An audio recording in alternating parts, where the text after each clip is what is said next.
नमस्कार दोस्तों। भोजन करने के कुछ विशेष नियम बनाए गए हैं जिनका जिक्र शास्त्रों में भी किया गया है। ऐसे ही एक बात है भोजन के समय बात न करने की। आइए इसके बारे में जानते हैं इस वीडियो के माध्यम से। ये कहानी विवेक के जीवन के उस दौर की है जब वे बुद्धत्व को प्राप्त नहीं हुए थे और निरंजना नदी के तटीय वनों में वृक्ष के नीचे ध्यान करते थे।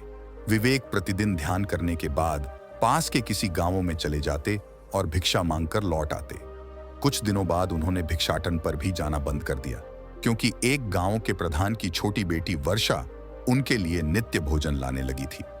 कुछ दिनों के बाद उसी गांव का एक चरवाहा भी विवेक से प्रभावित होकर उनके पास आने लगा। उसका नाम यक्ष था। एक दिन यक्ष से विवेक बातें कर रहे थे कि वर्षा भोजन लेकर आई और उतने में वर्षा भोजन लेकर आ गई। जैसे ही विवेक ने भोजन करना शुरू किया उन्होंने बातचीत बंद कर दी। यक्ष ने बात करने की कोशिश की तो विवेक ने इशारे से उसे चुप करा दिया। जितनी देर तक वे भोजन करते रहे तब तक वो बिल्कुल चुप रहे और ये देखकर यक्ष को हैरानी हुई।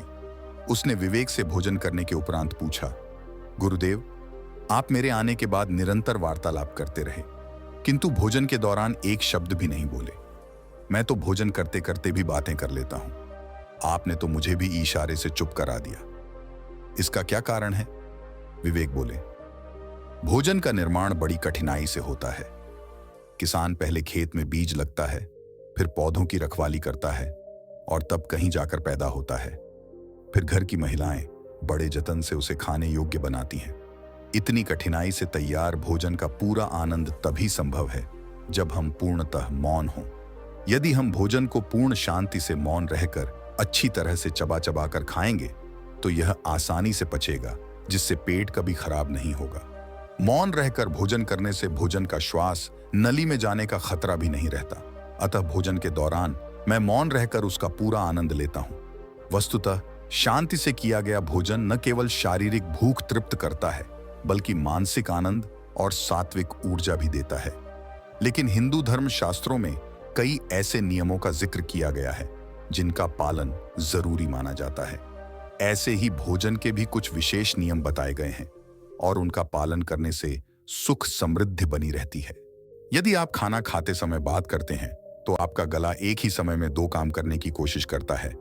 खाना खाते समय भोजन को अंदर की ओर निगलना और बात करते समय हवा को विपरीत दिशा में बाहर भेजना। ये दो कार्य साथ होने से दम घुटने की भी संभावना बढ़ जाती है क्योंकि आप एक साथ दो चीजें करने की कोशिश करते हैं जिसके लिए गले को विपरीत दिशा में काम करने की आवश्यकता होती है।